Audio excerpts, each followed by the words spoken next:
till I'm all in. Picking up the phone when the fiends call in. I'm on for the day, but I should call in. Sleep for them niggas who ain't got no limbs. I be in the back with it on the road shit. Now I'm in the back of the lot with a chauffeur. He gon' act up, I'ma put him in the coffin. Show up at the wake like I'm sorry that you lost him. And I don't do this often. These niggas changing up like they morphin'. And I don't make no sense. The money that you make can't pay no rent. Weezy ass baby said the sky is the limit. Was born with the money, so I'ma die with it. So I'ma die with it. All right, what's up, everybody? Welcome to another episode of the Brooklyn Boxing Podcast. I am joined by Tommy, the Razor Rainone. Thanks for joining me. I appreciate it, man. Anytime.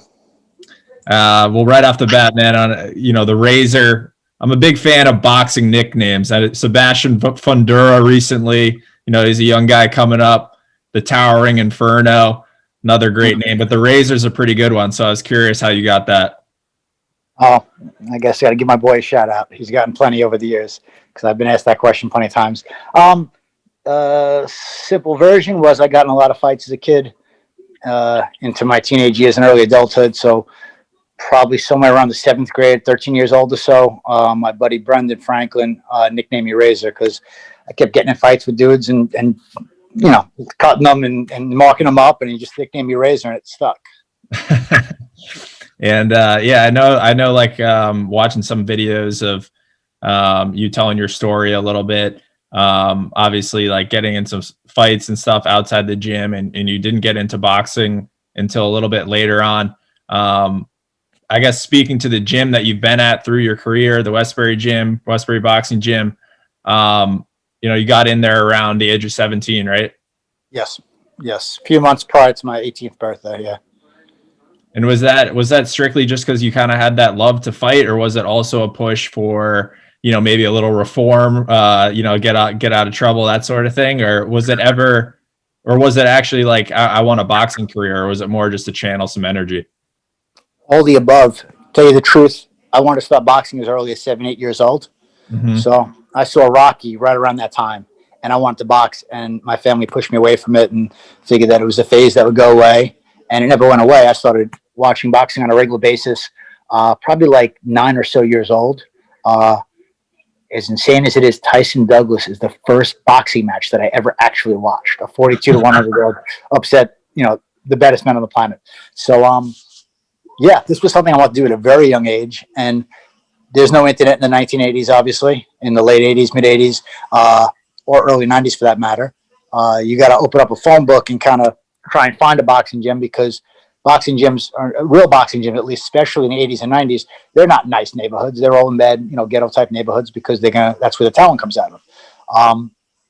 So I would find a gym here and there, only a few of them on Long Island, but my family wouldn't. I had no way of getting there. And it wasn't until I was 17 years old that I finally had a way to get to a gym. I moved from Elmont, Long Island to Plainview, Long Island. And then I heard about a gym in Westbury, because there was a fighter there named Willie Wise, who I read about in the newspaper. He was actually had a fight scheduled for Pernell Whitaker that fell through. So I read all about Willie, and then I saw this gym was in Westbury on Post Avenue, and my buddy Brian and me went over there and checked the gym out, and I stayed, and he never came back. So I didn't start till I was 17 years old. If it was up to me, I would have started when I was like 7, 8 years old. And now that I do like personal training, I've been doing personal training for 4 years now, and parents ask me all the time, like, is my kid too young to start boxing? And my answer is always the same. I always tell them no. You're never too young to learn discipline and have a purpose and a focus and a regimen. And I wish I started when I was 7, 8 years old, because by the time I was 17, going on 18 years old, I already had afflictions. I already had bad habits that I was trying to break that I couldn't. I was already enjoying life, where I really would have been a lot more focused and disciplined had I started at a young age. Yeah, I think it's interesting you mentioned that, in terms of, a lot of people with their kids or just younger kids starting out, they look to other martial arts. And I think it's important to recognize boxing as a martial art and, sure, give it that respect, where it's, even if you're not pursuing a pro career or you're going to fight, it's still obviously a great discipline to be a part of. And there's a lot, of ways it can benefit you in your life and bringing that discipline and structure to you. So I'm sure That's exactly what it is. It's discipline and structure. It's repetition. And even if your kid, even if he starts at 7, 8, 9 years old, you don't necessarily have to have him sparring. But if he's in the gym working hard and training, and now he starts caring about his diet and what foods he's putting into his body and things of that nature, he's going to grow as an individual at a very young age and have that kind of discipline that'll carry him into his teenage years and his adulthood. And I wish I had that, because I didn't. I was a loose cannon throughout high school and in my early 20s. And once I started boxing already, I was already trying to do both. I was partying and having fun and chasing girls and doing this and that with my friends. And then I would go to the gym and work hard, train hard. And then on the drive home from the gym, I'd stop at the deli and get an 18-pack. And that was my ritual. Yeah. And I think it's like, I don't know, you just, when you mention boxing and the discipline it brings and sort of the respect that the sport really deserves in that sense, it gets lost today a lot with, not hating on like the fitness boxing or anything like that. It's great for people to lose weight and get into it that way. But you just don't see that with other disciplines. You don't see like a taekwondo or karate hit class where you get, moms coming in and you know what I'm trying to say? It's just, there's a lot of kind of disrespect thrown towards the fundamentals of the sport. And I mean, listen, there are obviously kickboxing classes and there are kickboxing chains. Like I love kickboxing is one chain. That is a cardio based kind of workout. And now that I've been doing the personal training on a white collar level the last 4 years, I mean, listen, it's a great workout even for the average person, but I mean, it's not real boxing. So there's a good separation between the two. And even with the personal training aspect, the clients that I train, I have it's sort of like a revolving door. I always have 6 or 7 different clients, and some of them actually want to spar, and I'll get in the ring with them and spar them. And I'm going 20% on offense and 100% on defense. I'm making them miss and touching them here and there, but I'll ask them from Jump Street, what are your fitness goals? What are you looking to do exactly with this? And a lot of them just want to get in shape. They want to learn the discipline. They love boxing. Others legitimately want to compete. Others want to just spar and get in real good shape and test themselves. So, I mean, there's different levels to everything. And some just want to just hit the pads and get a good cardio workout, Yeah, for sure. Well, just to jump back to, your career. So you get into Westbury, you start training right away. You have an amateur career, right? Around 30 fights or something like that. At that point in your career, where I guess you always really wanted to be a pro fighter, right? But did that just reaffirm it in your mind through the success in the amateur career? Were there any doubts through those moments? Yeah, there were definitely doubts, because in the amateurs, as I said, I was fucking around a lot in the amateurs. I never, and this is the truth, I never ran once in the amateurs. Never went running, never touched the jump rope, and I didn't know how to hit a speed bag. So I would go to the gym and do my best version of a workout. I would go to the gym, I'd spar a lot, I'd hit the pad, some with my trainer, shadow box, and just do an ab workout. That was basically my workout. That was my whole boxing regimen. No diversity to my game. It was the same thing every day. And like I said, when I would go home from the gym that Tuesday night or Friday night, it didn't make a difference if it was a weekday or a weekend. It was straight to having fun. It was straight to going out drinking, hanging out with my friends, doing what I had to do. And I look back at it now and I'm like, it's insane. 19, 20 years old, I would go out till 3, 4 o'clock in the morning, drinking the entire night. And then I'd be at the gym at 10 o'clock in the morning sparring. And the thought of that now, it just blows my mind. The thought of even having a 6-pack and then going to the gym the next day sparring, which I do once in a blue moon. But back then, I mean, I was really partying. So when I was an amateur, I didn't have the success that I should have had because I wasn't as disciplined as I should have been disciplined. Also, and I look back at my amateur career and I think of these things, I think that karma played a role in it, because if you're not putting the right energy out into the universe and you're not doing the right things, I don't think you're going to be rewarded the right way. And there were some real close decisions against some real good fighters. A couple of them were nationally ranked that I didn't get, that I should have got. And then I look at it, I'm like, well, you know what? I was probably 50% of myself because I'm smoking cigarettes, I'm drinking, I'm messing around with drugs, I'm not training right. I didn't deserve those wins, quite honestly. So in a close fight, give it to the guy that actually, cares. Give it to the guy that's actually putting in the hard work and effort. So the amateurs for me, I always knew I had talent. It was just a matter of, can I ever get myself straight outside of the gym? Could I ever get disciplined enough to go a couple of weeks without drinking and actually lock down and do the right things? And I didn't know if that was ever going to happen. So I finally stopped boxing at 23 years old.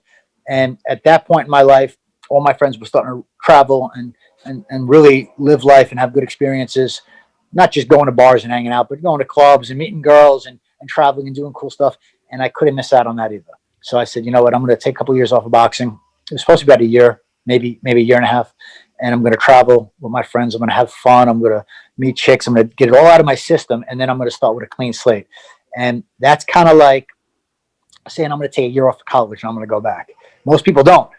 And a year turned into 2 years, turned into 2.5 years, then finally it turned to 3 years, and I put the brakes on. And then I finally went back to the gym at 26, and I remember my first sparring session like it was yesterday. It was like starting from scratch again.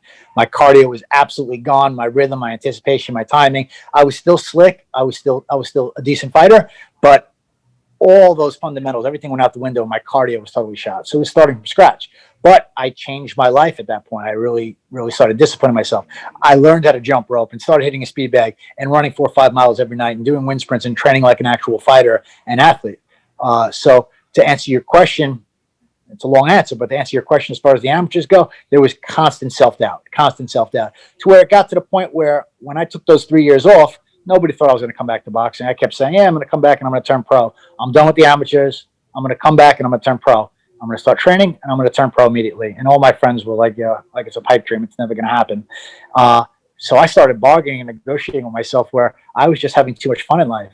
And I had been doing that for so long. At 26 years old, it's kind of embedded in your being at that point. It's in your fabric. And at that point, I started negotiating myself. All right, well, you know what? If I have 1 or 2 pro fights, that'd be good, right? You know what? I got to at least have a couple of pro fights.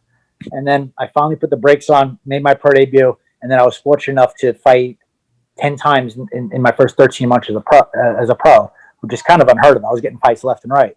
So that forced me to be constantly in shape and disciplined and ready to go. Yeah, that's the kind of what my next question was leading into. That is obviously like your activity, how active you were early on in your career. I'm sure, you felt like that sense of urgency, you're 26, you want to get right into the mix and get a ball rolling. But back to your like amateur before going pro, like you said, you weren't jumping rope, you weren't running, speed bag, all that. So were you sparring really heavy? And that's why when you got into the pros, you don't spar as much when you're not in a camp, right? Like, were you of that old school sparring mindset through the amateurs? No, I wanted to spar every day in the amateurs. I would spar 5 days a week if I could. All I wanted to do was spar. It was actually the opposite. I'd spar anybody, anywhere, anytime. Didn't matter. I always wanted to spar. So it didn't matter if you walked into the gym and I already did 15 rounds, I wanted to spar. So in the amateurs, again, I didn't have the right coaches around me too either that were like, hey, hand me a jump rope and make me jump rope. I didn't touch a jump rope till my second pro fight. And I think his last name is Harden, Doug Harden. He's a boxing photographer. I was getting ready for my second pro fight. And he's like, Tommy, you don't jump rope? I said, I don't know how. And he hands me a jump rope and he says, learn. And I'm jumping up and down, making a fool of myself. He's like, keep the jump rope and learn. And within 2 weeks, I was starting to skip on it pretty fast. And then I was flying on it a month later. And now it's like, then it became like a must part of every one of my workouts to begin or finish each workout. And even now to this day, I have to jump rope. I mean, it's a great, you burn more calories jumping rope for 10 minutes than you do running for 30, believe it or not. So it's a great full body workout and something that I was not doing whatsoever in the amateurs along with running. So my only cardio in the amateurs was basically from sparring. Wow. The major cardio that you get when you're getting ready for a fight is when you're out there running 4 or 5 miles at a clip. When you're doing wind sprints, you're doing different drills running, then a lot of jump rope and pad work. That's your major cardio, and of course, sparring. In the amateurs, I do a little pad work here and there. It was pretty much just sparring. 0 running and 0 jumping rope. And because I had a fast metabolism and because I was young, I just made weight. I made 147 pounds like it was nothing. But now when I look back at those days, I said I could have been fighting. I definitely could have been fighting at 139, but I probably could have fought at 132 if I was actually working out the right way, disciplined, and actually dieted. But, it's like the old saying, wise too late, old too young, wise too late. Yeah. And once you got into the pro ranks, like obviously to touch on that weight thing, like wasn't your first opponent, a heavier guy, a guy with some experience, and I'm sure you were getting in there, captain hindsight now, but you're probably thinking, man, that would have been a lot easier if I was fighting down at 135 or 130 or whatever, right? But yes and no, because by that point I was 26 years old. Remember when I turned pro, yeah. I wasn't making 135. Now in retrospect, I probably could have made 140 had I been dieting. Were you cutting weight at all? None whatsoever. None. I was just getting on the scale and that was it. Probably my first 20 pro fights or so. So in retrospect, yeah, I mean, if I was cutting weight and I was dieting properly, I maybe could have killed myself to get down to 135, but I definitely could have fought at 140. There's no question about that. So for my pro debut, the guy that I fought, I believe he fought as high as maybe light heavyweight. I know he was at super middleweight for a while. And what happened with that particular fight was there was another kid from Long Island fighting on the card, and he pulled out. And they're like, listen, do you want to fight this guy, Marquise? He's got 10 pro fights, and he's a little bigger than you, but you should be able to handle him. All right. What did I know? I mean, I didn't know anything about the pro game. The promoter just wants his job to be easy. The matchmaker just wants his job to be easy. He just wants to hear you say yes, and then his job is finished. If you say no, he's got to continue to work and find you the right guy. So I was simple to deal with in the beginning. I'm like, yeah, absolutely, I'll fight him. And I had no reservations about the fact that he had 10 pro fights or he was bigger than me. I had trained hard. I was focused and I was ready. And then I went out there and everything went well. And then how did you prepare for, such an active start to your career? I'm interested in just hearing a little bit about the training camps, within fights, or I believe you even had a couple fights that were like a week apart or less than that. What's the preparation for a schedule like that? Back then, I was constantly in the gym. So at that point, I was dedicated. I was finally dedicated in my life. So I was in the gym every single day. And then I was fortunate enough to get fights left, right, and center in the beginning of my career. And it's a combination of a few reasons. There's always a little bit of luck involved. Just like some people get lucky and some people get unlucky. Some people get opportunities. Some people don't get opportunities because right place, right time. There was some luck involved. There were a couple of fights, like my fourth pro fight. I had just fought my third pro fight in Pennsylvania. Beat the guy, came back to New York, and then I got a call from a promoter, want to fight on Thursday in the Bronx? I was like, okay. And I was ready in shape. Ray Robinson was fighting. They brought a guy in from Ohio for him. Ray Robinson got injured. And they're like, listen, we got the guy here ready. If you're willing to fight him, I mean, you should beat him easily. And we'll talk to the commission because you can't fight twice in 5 days. But they were 4-rounders. They talked to the commissioner, who was Ron Scott Stevens at the time. He okayed it. Boom, I went out there, I fought in the Bronx. Now, I didn't make much money for the fight, but I wasn't caring about money back then. So that particular case was a lucky situation for me. I guess it's lucky for the promoters too, because a lot of guys weren't just going to step in on 2 days' notice. I had just fought 5 days earlier, and they asked me on Tuesday. I said yes, and I fought on Thursday. And also, you just don't see that. You just don't see that like right now, other than, I mean, I guess, Clay Collard, a guy who's been kind of doing that a little bit recently with Top Rank. He's fought, I believe, 4 or 5 times during this quarantine, but you really don't see it often. And also from the business aspect, it's a lot easier to stay busy very early in your career because you're making next to nothing. Your opponent's making next to nothing. These fights are very easy to put together for a very cheap amount. I mean, I turned pro. I made $600 for my pro debut. If my opponent got $800 plus travel, the fight cost maybe $1,800 to make. So these fights are a lot easier to put together as you move on in your career. And these guys, you start building a following and a record. Who wants $4,000 to fight you? Who wants $5,000 to fight you? Then the business aspect gets involved a lot more, and it gets more complicated. Yep. And, as you continued on in your career, obviously you're racking up fights. And then, down the line, you find yourself fighting at MSG, Yankee Stadium. I'm sure arenas that maybe you did imagine yourself fighting in as a kid, or maybe not. I'd be curious, where was your head at, I guess, on the way up? Were you like, I'm going to be in these big shows, no doubt? The dream was always Madison Square Garden. Always, always, always, always. So to be able to fight there 3 times is something that I'll always cherish. Nassau Coliseum was like a far-off fantasy because there had not been boxing there since I believe it was 1986 or 1987. So, I mean, that was a far-off fantasy. It really didn't cross my mind too often. So then when I got the opportunity to fight there, not once but twice in 4 months, I mean, that was amazing. That was obviously towards the end of my career. And there were certain places, even like Hammerstein Ballroom in Manhattan was a big boxing venue. It's a historic venue in general. I had seen concerts there in my teenage years, in my early 20s. So it was always a cool venue I was aware of. But then Lou DiBella was doing a lot of Broadway boxing shows there. And guys like Yuri Foreman and Luis Collazo and Paul Malignaggi would be, future world champions would be coming up at that venue. And I used to go see shows there all the time. And the atmosphere was fantastic. So it was always a place that I really wanted to fight. And I was fortunate enough. That was on my bucket list, so to speak, as was the Blue Horizon. So I got to fight at a lot of venues that I wanted to fight at. Yeah, it's a pretty crazy story. I mean, you're coming up, you're watching, Tyson, and then got into boxing later, and then you end up fighting in these crazy venues that people dream of getting in. So it's pretty cool to hear that, especially from a guy who didn't know how to jump rope. Yeah, all right. But yeah, man, that's awesome. And I was looking also like kind of after your career, a few things you got involved with. I was pretty interested in seeing that you were, I believe, a judge, right, alongside Harold Lettleman for a film of boxing. Yeah, it's a boxing film festival. It ran 2 years in a row. Bobby Cassidy put that together. A lot of short films and a couple of full length films. And then they had they premiered The Good Son, which was Ray Mancini's documentary, which was on ESPN and all. And they had him there as a guest one year. So that was cool. It was like a 3-day film festival. And hopefully, I'm sure Bobby will bring it back. It was probably like 30 or so films, many of them short films, a lot of them independent. But that was a cool experience. So yeah, I expect that to come back hopefully in 2021 once this pandemic.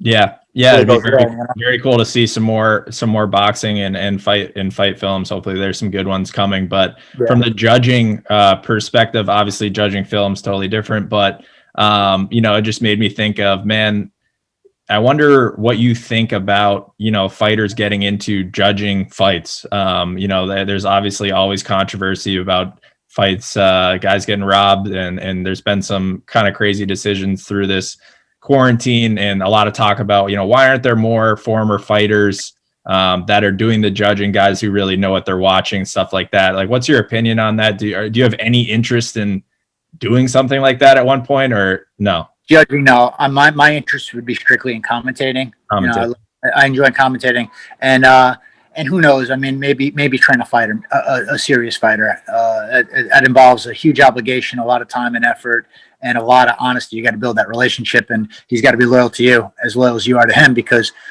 unlike promoters, there's no contract with the trainer, so you could bring somebody from scratch and get them to 5, 6, 7, 10, and 0, and then they could say, "See you later," and go to another trainer. And you see no money out of it. All that time invested, So I would like to probably get involved with a real fighter down the line, but we'll see. Right now, commentating is my main thing. As far as the judging goes, listen, just because you're a former fighter doesn't mean you're going to be a very good referee or judge, etc. I know Jersey Joe Walcott was a referee and he was a horrible one.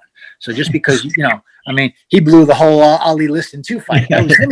That was him. Yeah. So, just because you are a former fighter doesn't necessarily mean that you're going to be a good commentator, that you're going to be listen, there are some commentators out there that are former fighters that I think are awful, absolutely awful. And there are guys that never laced up a glove and fought an amateur round, much less a pro round, like Max Gettleman. I think he's excellent. So I don't think the criteria is that you have to be a former fighter to be a boxing judge. As far as being a trainer, I think that's a different ballgame.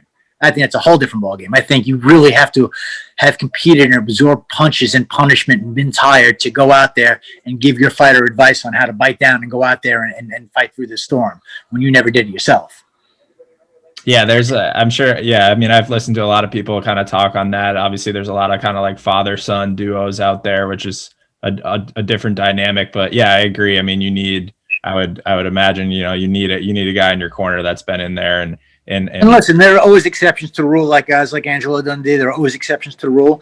But most fighters, even if it's on an amateur level, Teddy Atlas fought, Emmanuel Stewart fought. They didn't turn professional, but they were in that gym training hard, working hard, taking and receiving punches, and they competed. I mean, it makes a difference. It does make a difference. So in today's game right now for the welterweights, obviously it's kind of on fire, right? I mean, we got a bunch of names. We just saw Errol Spence come off of a win against Danny Garcia. Personally, it was obviously good to see Errol come back after the car accident, and he looked strong. But I wasn't overly impressed. I don't know what your general reaction was to his performance. Listen, a little bit of surprise because there were so many unknowns going into that fight. I was actually thinking about putting a little money on Garcia because I'm saying to myself, this guy went through the windshield of a car and was like, I mean, this guy did serious damage to himself. He ain't going to be better than he used to be. That's for sure. He's not going to be a better fighter. Plus, he's coming off a 16-month layoff since he fought Sean Porter. Right. And I'm like, I don't know, but you know what? Errol Spence is a special fighter. The same way Tyson Fury is a special fighter. This is a guy that abused himself for 3.5 years with drugs and alcohol and food, and came back, and after a couple of quick tune-ups, gets in the ring with Wilder, who is the boogeyman of the division. And nobody gave Tyson Fury a chance. But when you're that special of a fighter and an athlete and a person, it's a different ballgame. Tyson Fury. That's why I truly believe that Tyson Fury is probably the best heavyweight He's definitely the best heavyweight since Lennox Lewis. No question about that. But I'd go as far as saying that he might be the best heavyweight since Muhammad Ali. I don't think he's ever going to lose. I don't think he's ever going to lose. Yeah, I don't think so either. I think he honestly makes pretty easy work out of Joshua. I really think that even, obviously dominated Wilder in the rematch. But that being said, if I could pick a guy in the heavyweight division that could catch him or beat him right at this moment, it would still be Wilder in my mind, just because he does have this, he could just touch you and it could be over. But I just don't see Joshua like landing a big shot like that. Or Wilder almost killed him in the 12th round of the first fight. If he got up from that was Wilder's chance. That's it. Fury's absolutely got his number now. I wouldn't even want to see a third fight. It would be a waste of time. It would be a 1-round demolition. It would be a 4 or 5 round demolition job, just like the last fight was. So with Joshua, do you feel that Fury would just outbox him, or do you think he would march forward like he did against Wilder and look for the finish? Styles make fights. Obviously, Anthony Joshua is a much more diverse fighter than Wilder is. He isn't a fighter that's just in love with his power. He can box. He gets creative in there. He's technically sound. And I'm sure you noticed in his last fight, he's developed a hell of an uppercut. That's a really dangerous weapon, especially when you're fighting a bigger guy or a guy roughly your size, like a Tyson Fury. So that can be that can be a game changer. And you don't see heavyweights. I can't think of a heavyweight since Riddick Bowe that threw an uppercut as good as Anthony Joshua does. So I think that it's a very interesting fight. I think he's a far more talented guy than Wilder. The interesting part is, if you ask me who wins between Wilder and Joshua, I might pick Wilder. Yeah, to catch him on the chin. But as far as Fury and Wilder goes, as far as Fury and Joshua goes, I think that Joshua can give Tyson Fury a lot of trouble. I still pick Fury against anybody. I think he's just so mentally strong and confident in himself that he's always going to find a way to overcome. He's always going to find a way to be victorious. But if anybody can beat him, it's Anthony Joshua. Yeah, I think that's, definitely fair. And with the confidence that you mentioned with Fury that he has, I just don't see that in Joshua, even though he put on a good performance against Pulev. I think there are moments, I don't know if you would agree, where he's not really that killer that he probably was before Ruiz. There's some doubt now, and he knows, he can be hurt, and he's there is doubt. Obviously, the second fight, and that's not Joshua's problem. The second fight, he got himself in tremendous shape, and Ruiz didn't. Yeah. So he went out there and he did what he had to do. But it wasn't the most impressive victory. He won every single round. He did what he was supposed to do, and he got the win. And I think that got some of his self-confidence back. But I saw remnants of that fight going into the pull-off fight, where he was still being very cautious and very selective those first 3-4 rounds before he really hurt him and started getting real confident, letting his hands go. And then he started looking like the Joshua of old. So maybe is that a bad thing that he's like that now? That he's a little tentative? No. Yeah. Not necessarily. Because I think he's an intellectual fighter. He has a boxing IQ. He's a cerebral guy to begin with. So I think that, maybe him getting knocked off his high horse might have helped him, because he might have been a little too overconfident. Because remember, he had been hurt before. Besides Klitschko dropping him, he got buzzed against Dillian White. Yeah. He had been hurt before, and he had showed character and overcome those spots and those tough situations and gotten victories before. Wasn't able to do it against Ruiz. So to be able to come back and then beat him in the rematch is definitely a confidence booster. I think that Joshua has shown a lot of character throughout his career now, because that's 3 separate opponents and 3 separate fights that he had to overcome him. Povetkin as well, I believe, even buzzed him. Yeah. Povetkin definitely buzzed him as well. So I think it's an excellent fight. I definitely think it's an excellent fight. There's no way this isn't going to be a one-way train wreck one way or the other. I think it's a very competitive fight that might come down to those championship rounds. But I just think that Tyson Fury is just such a special individual. It's not just the skill, it's also the will. Right. And the guy is just so confident in himself. Listen, I'm sure you felt the same way that I did. Going into that Wilder rematch, when he said that he's going to back Wilder up and come to him, I'm like, are you out of your mind? At that point, I pretty much changed my pick. I was in Atlantic City with my buddy. We were going to bet money out the sports book because Wilder was a 2-1 favorite. Then all of a sudden, Fury gets on the scale and he's 270 pounds. And I'm like, and then he gives an interview and he says, no, I'm going to come forward. I'm going to go right to him and I'm going to knock him out. And I'm saying, no way. You don't go after a puncher like that. And himself, he's going against his natural attributes. He's a guy that sets traps. He's slick. He's quick. He's unorthodox. Him going to Wilder is suicide. Prove me wrong. Couldn't have said what he's going to do, went out there and did it.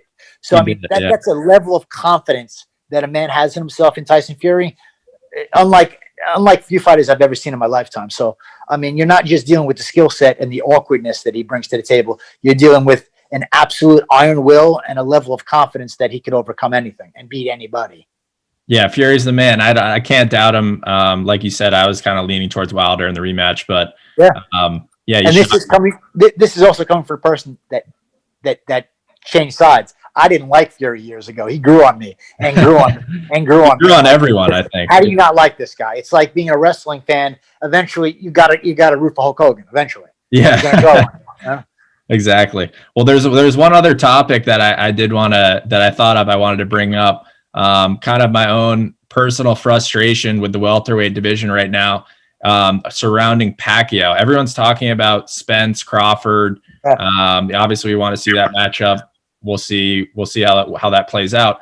But I feel like everyone's just kind of saying, "Nah, I don't want to see Pacquiao fight Spence or Crawford at this point in his career." And it's like, okay, but he has a belt. So like, do the belts just not matter? Like, is he just he's just fighting in another section of the welterweight division? Like, I want to see him versus Mikey Garcia. That's a popular name that people throw out there. But I'm frustrated by that because one, it's not like Pacquiao wants, he wants to prove he's the best. It's not like he's scared to fight Spencer Crawford, and he's a champ in the division as well. There's 3 champs right now. Why not Manny Pacquiao versus an Errol Spence or Crawford if they're not going to make that Crawford-Spence matchup?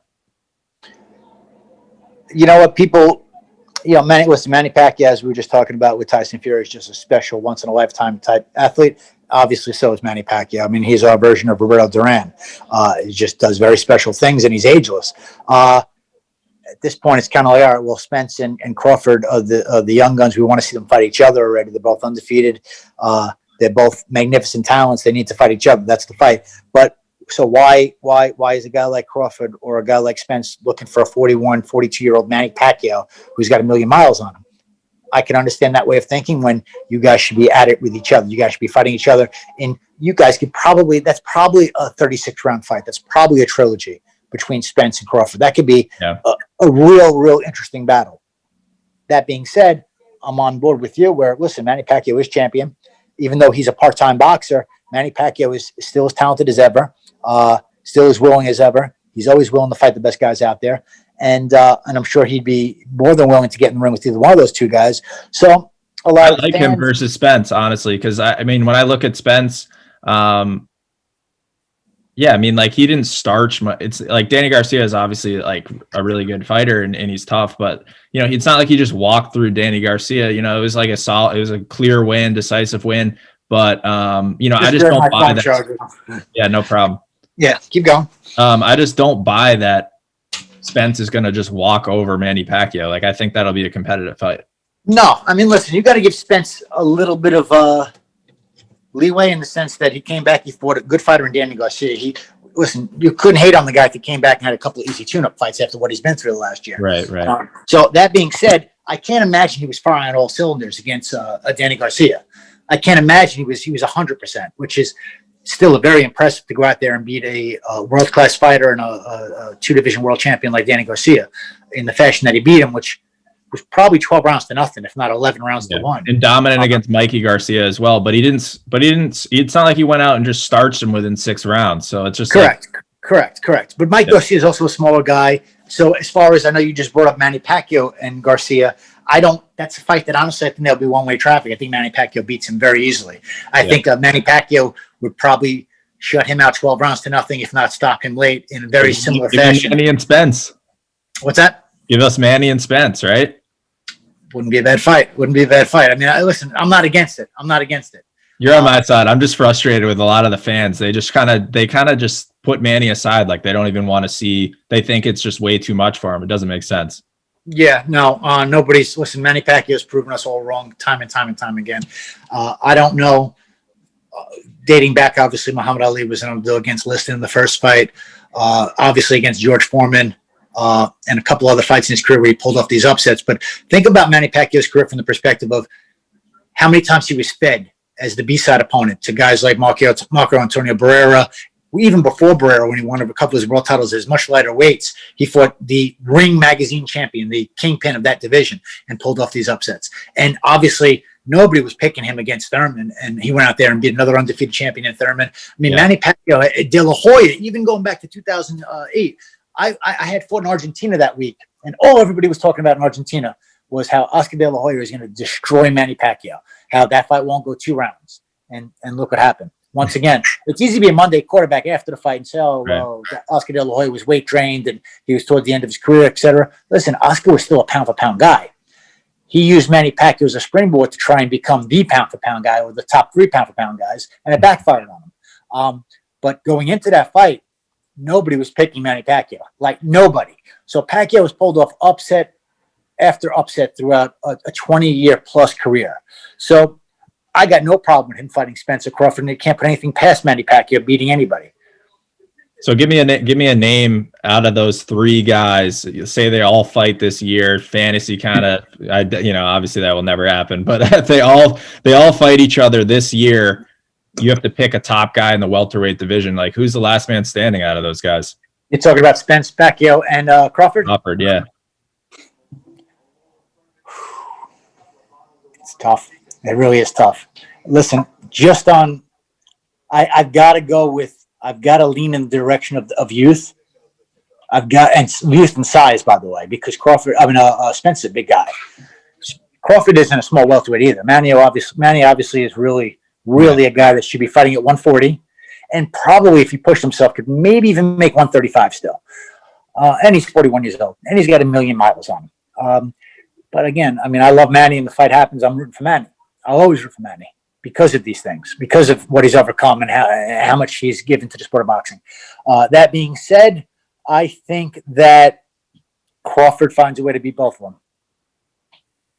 Yeah, his performance against, many of his performances, but just most recently, even against Kell Brook, is just, he really just looks like he's the guy.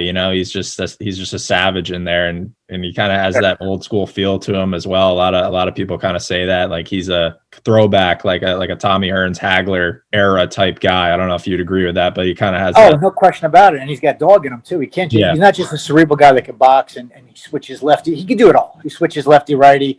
He can fight off the back foot. He can fight off the front foot. He can counter punch. He can use his legs and move if he needs to. But he's also a dog in that ring. Okay, he doesn't just have to outbox you. He wants to hurt you, and if you hit him and you buzz him, he's going to look to hit you and buzz you right back. He's just got that different kind of mentality. Exactly. And quite honestly, you could tell me how you feel, but reading in between the lines, I honestly don't think Spence wants to fight. Yeah, I would say to me that Crawford is the one pushing it, and we're hearing these hiding behind money, or maybe I'll go up to 154, or maybe I'll fight Canelo Alvarez. I think if you really read in between the lines, I feel as if Spence is just not interested in getting in the ring with Crawford. I agree. Yeah, I think in a recent interview I saw with Spence, it seemed like he was enjoying himself a little bit in the crowd, so that was probably had a little influence. But listen, at that fight, he says, "Well, I don't know what Terrence Crawford's doing here." You don't know what he's doing there. You're going into that ring and hyping the fight. This is the fight. Aside from Tyson Fury against Anthony Joshua, that is the biggest fight that can be made in boxing right now. That will create interest even amongst casual boxing fans, where you're going to get big numbers, a big live gate. It'll do good pay-per-view numbers. Yep. And you know what? It will actually produce a good, solid fight. This is styles make fights, and that's actually something that will produce a very good fight. Yeah. And it seems like Spence just isn't interested. Right. Yeah, I think that's an important point. I think the fights that obviously, like, I'm a hardcore boxing fan, as are you. We're interested in watching all different types of fights, but for the casual fan, the ones that are going to bring in, the numbers that can be made today, it's Pacquiao, Spence Crawford, just those 3 guys, sprinkle them in however you want. Then you got, the heavyweights, we got Fury and Joshua, and then the other guy is Canelo, and I don't really know who you give him next. I would honestly say biggest numbers, you got to just do the Triple G trilogy. I think he washes Triple G in the third, but that being said, Triple G is another guy who's special, and he's going to get up for that last fight. And he will, and I will outside of himself, what he's capable of. The shame of the Golovkin Alvarez rivalry is that Golovkin deserved that first fight. He did. Period. Okay, he won the fight. As far as the rematch, Alvarez impressed me. Alvarez came to fight, and still, you could flip a coin on who won that fight. That was a very, very good fight. But Canelo Alvarez fought a real good fight, and Golovkin was landing that jab throughout the whole course of that second fight, but he wasn't landing a lot of power shots. Like he wasn't throwing a lot of power shots. He was winning rounds with the jab, but I think I'm fine with Alvarez getting the second fight. But when you have a miscarriage of justice like the 118-110 scorecard in the first fight that fans are always going to remember, it leaves in the back of your mind going into the second fight. It's almost like, all right, well, they got to give it to Golovkin. They owe him one. So if you have a good, close, competitive fight like you did, and then Alvarez gets it again, it's kind of like, all right, you know what? This is corruption at its finest. It wasn't. The second fight was a good, close fight. The first fight, Golovkin deserved. The shame of it is they're going to fight a third time. There's a strong probability that Alvarez knocks him out now, and that Golovkin will never own a victory over Canelo Alvarez when he should have one for sure, or possibly two. Yeah, I agree. But that being said, I think that's like a money fight that needs to happen, because who else is Canelo going to fight at this point? I really it's a money fight. I'll tell you this. I thought Golovkin looked fantastic in his last fight. Now, of course, you got to take into consideration who he's fighting, but I saw a lot of the old Golovkin in that fight. Aside from his jab being tremendous, I saw a much more intense killer instinct version of Golovkin. Even when this kid tried to clinch, Golovkin leaned back and just bashed him. And I mean, you look mean out there. You look sharp. So that version of Golovkin against Alvarez could be interesting. I think that with I'm going blank on Golovkin's trainer is Banks.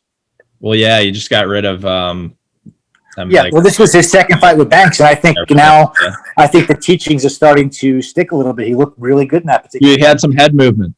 Yes, and you saw that. You saw there was some good and a couple of angles where he actually used his feet and he turned and he moved out of range. So I liked what I saw in that Golovkin fight.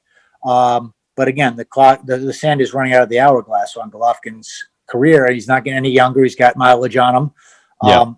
But he will get up for the Alvarez fight.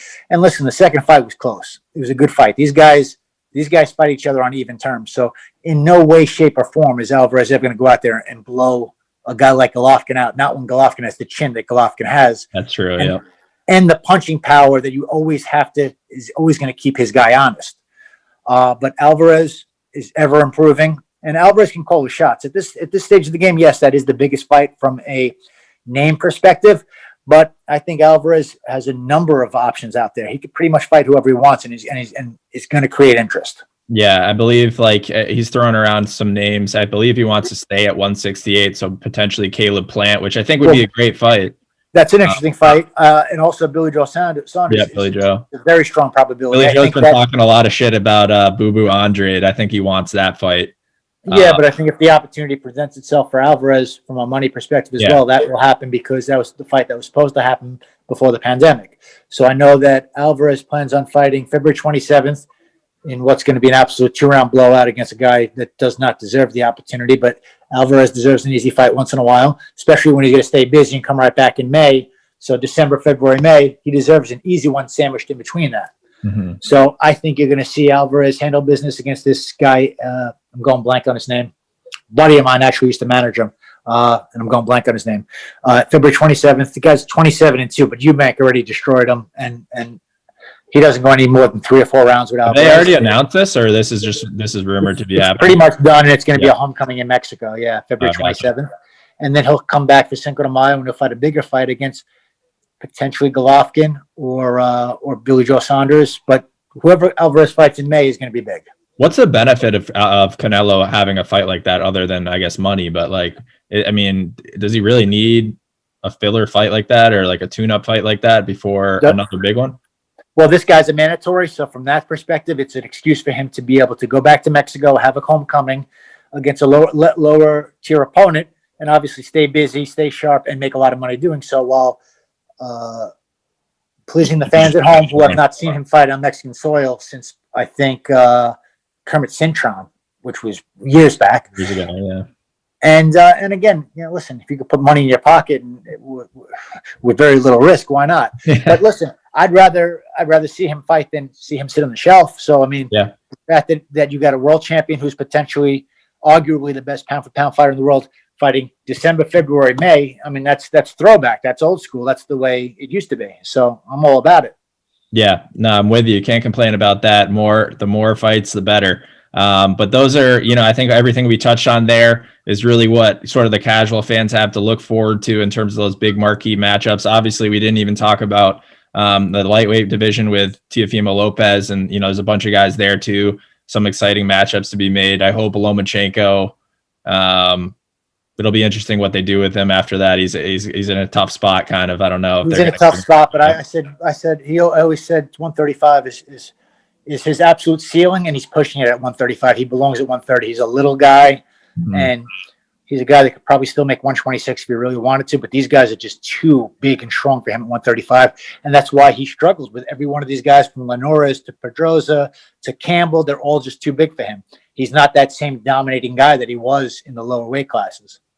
What do you think about Ryan Garcia? Obviously, his recent win over Luke Campbell. Do you think he and Tank Davis? What do you like in that matchup? Do you think he could stop Davis, or do you think it's a little too much for him to chew on this?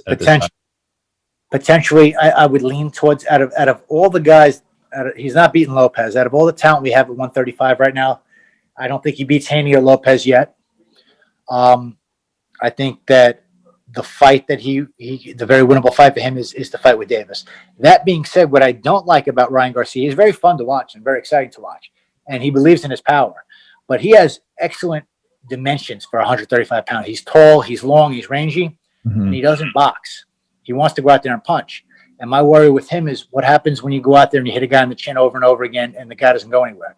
So if he finds himself in a firefight and a slugfest with a guy that could punch like Gervonta Davis, and Davis takes his shot,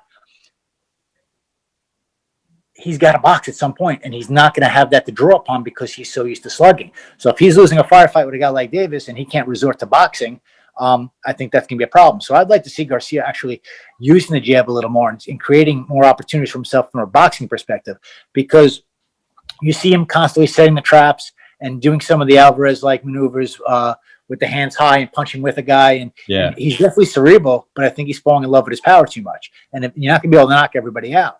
So he's going to have to box at some point. And with a guy like Davis, who's all 5'5" with no reach whatsoever, who's going to come right to you, that's the kind of guy that you beat up with straight shots all night if you're a guy like Ryan Garcia and you have his talent.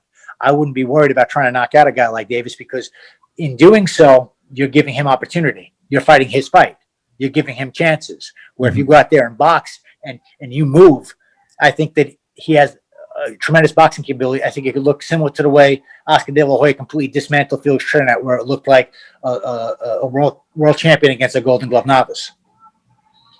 Yeah, it's an interesting point. I mean, with Davis, it's just like, man, like his knockout of Leo Santa Cruz, they're so violent. I mean, he's just got crazy. He's had a lot of violent knockouts. Listen, the guy's a tremendous puncher. He's a huge puncher, but he's not busy out there. Okay. He's not the best boxer, and you know what he's looking to do. He's looking to put pressure on you, and he doesn't even really break guys down. It's usually one punch knockouts with him. The guy's very heavy handed and he's very explosive, but he's very beatable too.